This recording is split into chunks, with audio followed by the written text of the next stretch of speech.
Peace, family. It's Phoenix Boss, the Paradigm Killer, once again.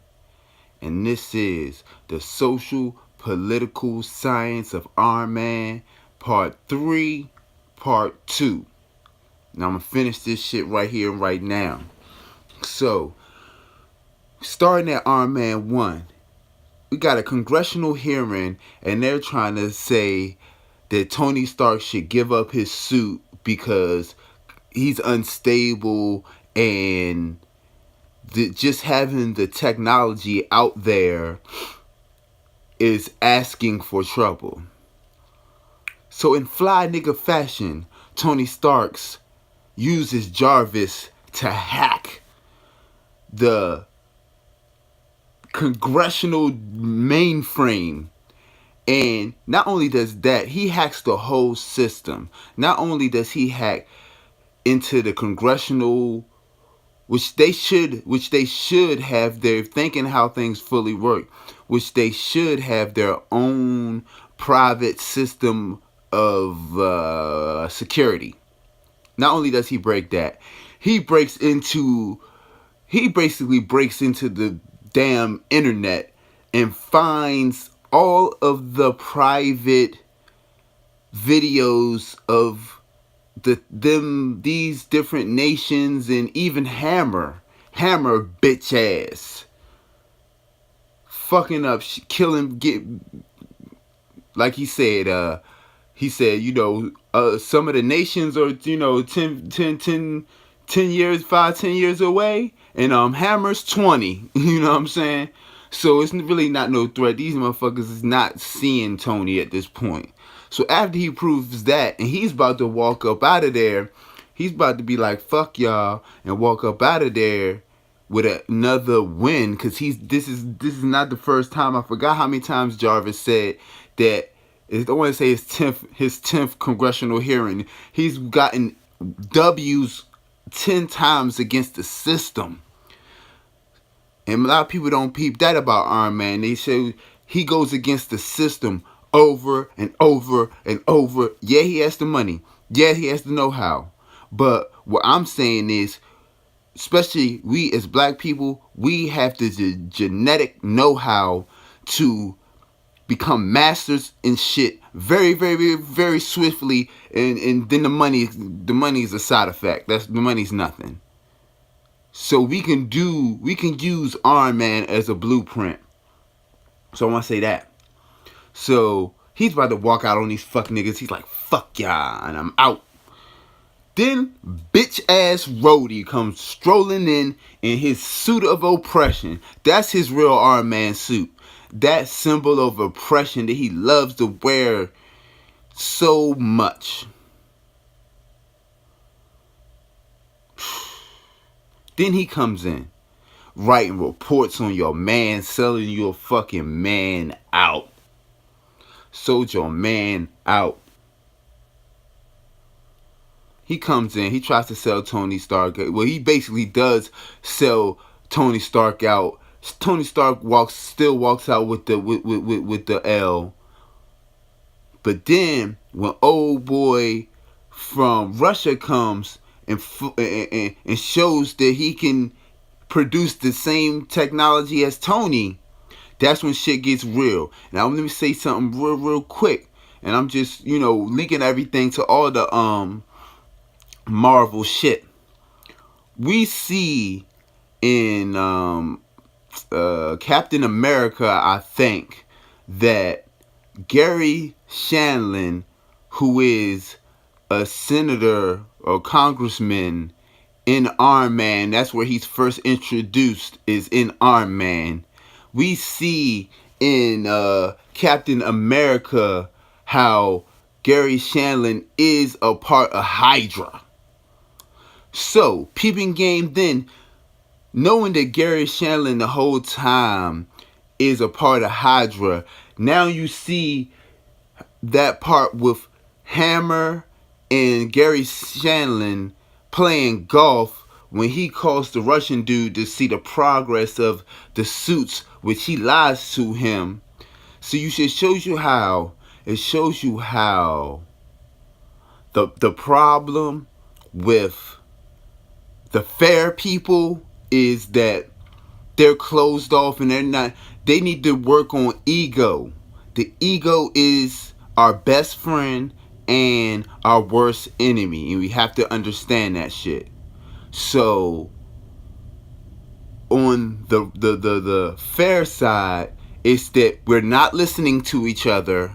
Like Pepper, when Tony Stark is trying to tell her that he's dying and she won't, and she's so worried about fucking paying her rent. She's so worried about the mortgage. She can't see that a person is fucking reaching out, pouring their fucking heart out in front of them, no matter how much machismo, and that's what women gotta understand, real quick. Women gotta understand, no matter how much of a man you have, no matter how much machismo or juice he may have, when he pours his heart out to you, you should fucking listen. I'm say that. So carrying on, when he shows he can make that technology, it fucks the whole thing up. And Hammer is working with the senator, and the whole time this fucking senator knows that Hammer's working with a fucking killer to try to try to basically steal the technology, because they don't know how he got it or whatever. They're not even into that. They want Tony Stark's technology. Boom. So we gonna throw that shit out. Then we gonna move to, and it shows you, all right, let me finish my point. And it shows you on the other side with all these fuck niggas, it's no honor amongst thieves. So I don't see why people even want to try to get down like that, because you're going to, you always got to worry about somebody snaking you. You always going to have to worry about, I don't see the benefit in how these motherfuckers conduct business. All of them snaking each other, you know what I'm saying? No honor, no loyalty. So then we gonna go to when, we gotta talk about Natasha. We gotta talk about Natasha real quick, cause she comes in and one thing I want to say, that when they first introduced Natasha, one thing that's the first thing that stands out the most to me, what they say about her, is when Tony Stark looks up her whole life right there on the computer, is that she speaks Latin. And Tony says, "Who speaks Latin?" And Pepper says, "Nobody speaks Latin. It's a dead language."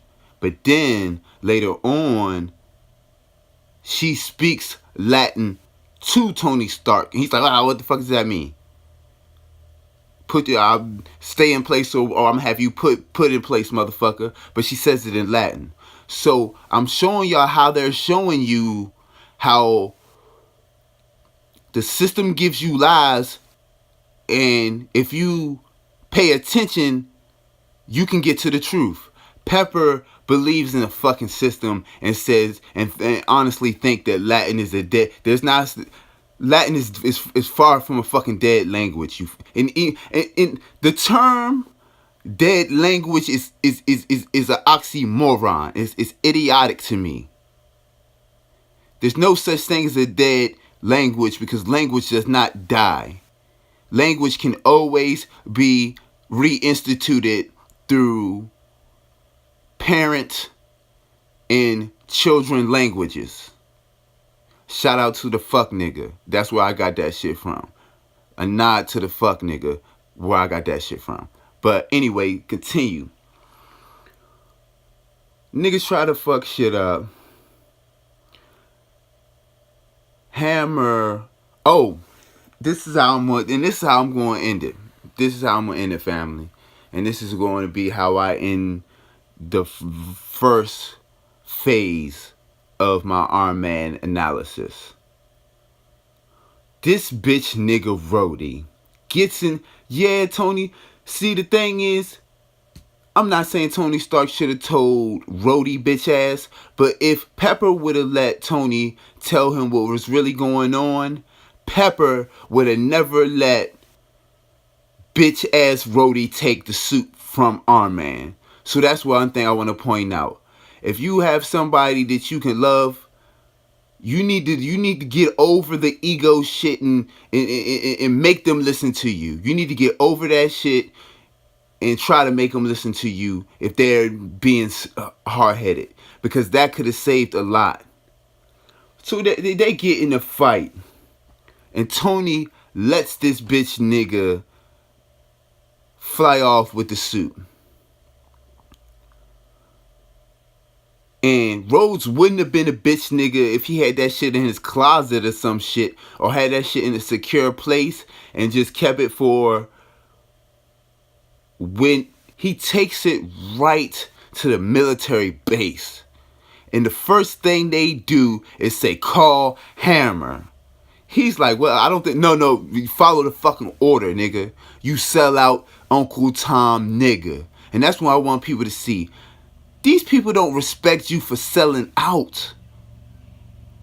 Nobody respects you for selling out. This nigga stole his man's suit and delivered it right into the hands of Hammer. If he wasn't as high ranking as he was, he couldn't have protected the arc reactor, and Hammer would have had everything. Keep these fuck ass Rhodey ass niggas away from you. Find like-minded people and build. This is Phoenix Bars. I hope you enjoyed the first part, the first phase of this Iron Man breakdown. The Gummy Bears is coming. Part 3 of the Gummy Bears is coming. And you know I got a couple other projects coming. I'm going to do a joint on the maps, because the maps nobody's not fucking with me on these maps out here. Ancient maps, I'm that man when it comes to ancient maps, and I'm rocking with it now. But peace, family. It's Phoenix Bars, the Paradigm Killer. Hand me a brick.